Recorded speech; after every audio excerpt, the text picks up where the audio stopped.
Sampaling ko yung mukha mong putragis kang pangilinan ka eh. Dagdag ka pa sa problema ng bayan natin imbis na makatulong yung batas mo. Ibasura yung batas mo. Sa 2022, tatakbo ko Senado para ibasura kayang punyetang batas mo. Well, pag walang magsibak sa batas mo na putragis na juvenile justice law sa 2022, ako ang sisibak niyan. Ha? Kung hindi ko masibak yan, sibakin ko yung mukha mo. Punyetang batas yan. Hoy, pangilinan.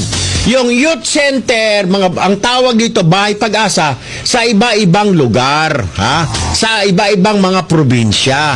Kasi hindi mo naman pwedeng ikulong ang bata, di ba? Ayon doon sa putragis na batas mong demonyo ka, ha? Bawal ikulong ang 15, 16, 17, 18 anyos, ha?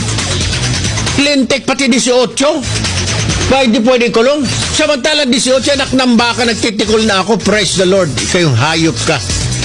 Anak ng baka, ha? Maraming 18 anyos ginawa ni Jim Paredes. Tapos sasabihin mong walang kinalaman, exempted sa krimen ng mga hinayopak na 18 anyos. Mag-isip-isip ka nga. Tapos ngayon kukontrahin niya.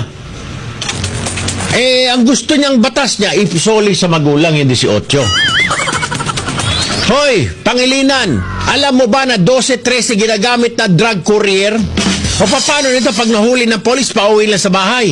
Di uulitin na naman dahil sasabihin ng magulang, hindi ka naman kukulong anak. Sige, tira ulit. Ay biyahe mo ulit itong 3 kilo ni kaambo papunta doon sa tiyuhin mo na adik-adik.